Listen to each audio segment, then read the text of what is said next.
So we're back with episode 18 of Driver Seat Blog Radio, Dave Firestone. It's going to be a short one this week. I've been really busy this weekend. I'm recording this a day earlier than normal so I can get up early to watch the Cup Series at Dover tomorrow, Monday at 11 Central Time.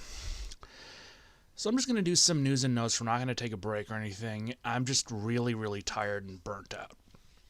So let's start with our biggest off-track story in NASCAR this week.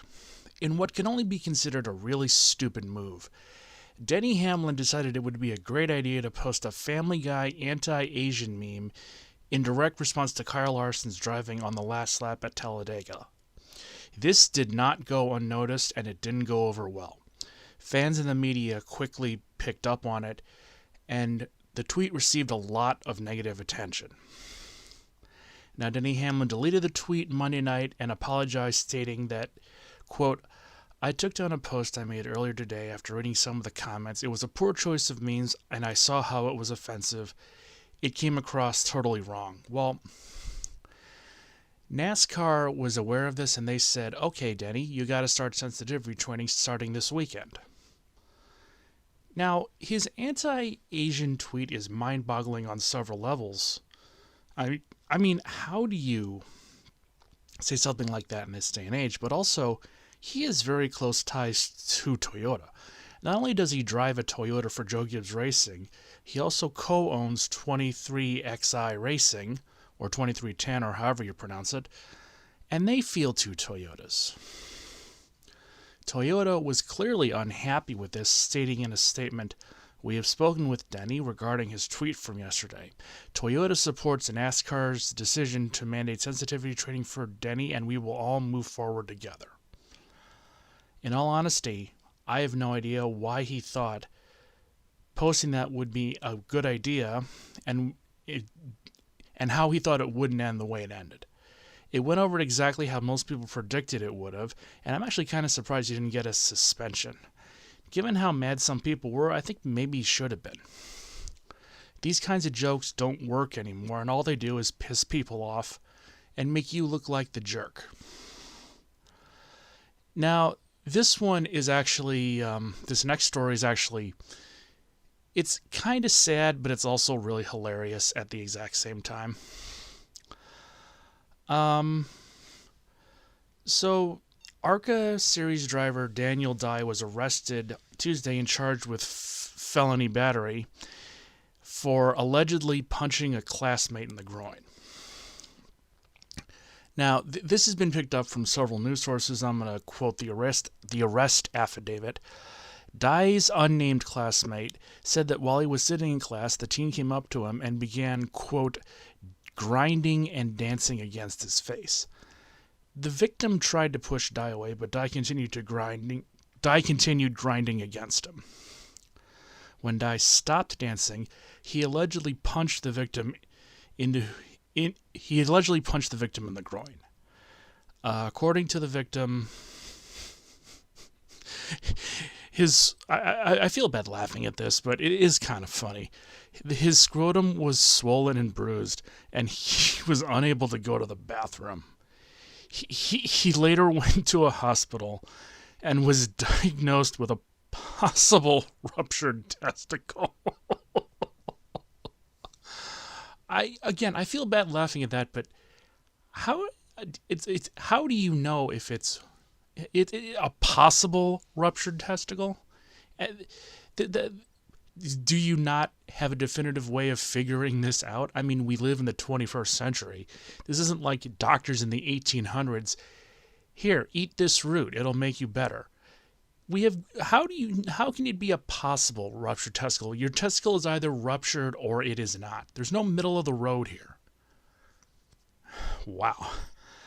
Now, we're going to make this go back to the serious part of it, because he was suspended by ARCA and his team after the arrest was announced. And I mean, I don't know what's going on here, or there's more to this story than what's being told, obviously. But I'm interested. I'm going to follow this story just to see where it goes. Okay. Our final story of the day is we're going to talk about TV ratings. I know, but there's good to it.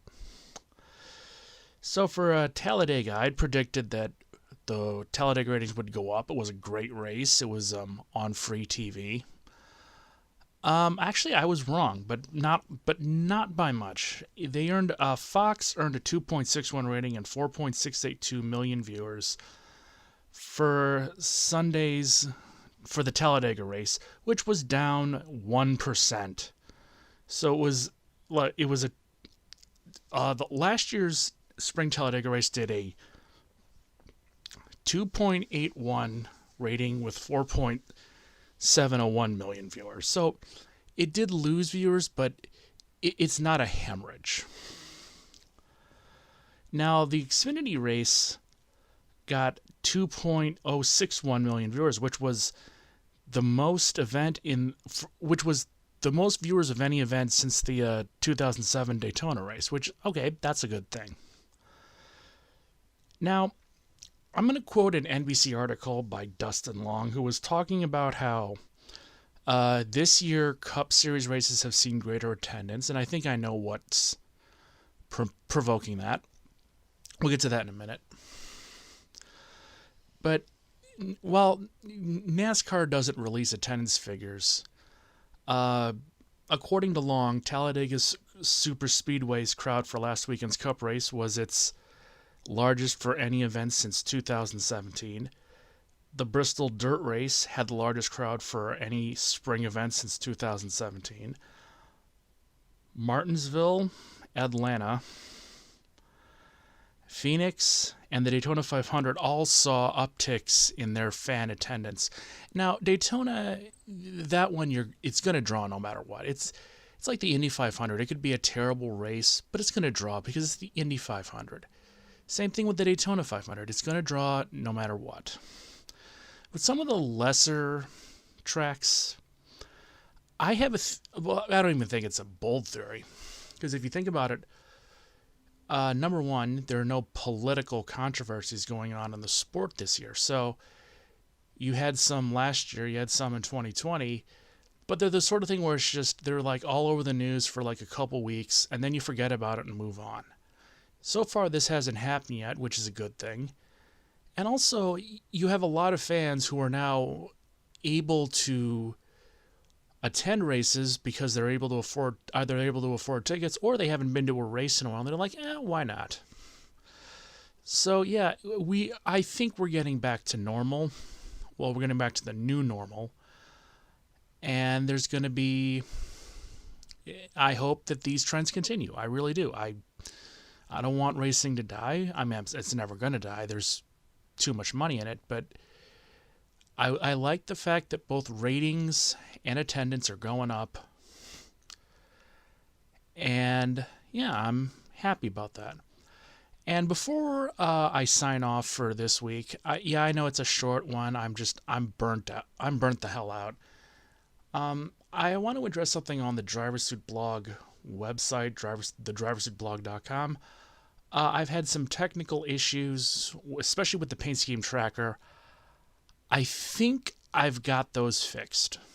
I think they've been fixed, and I think it's going to work going on from here on out. So I'm happy about that. I'm going to work on something better for next week. This is just, I threw it together with what little time I have. Next week's going to be better, so I'll see you then. Leave a like, comment, share, and subscribe.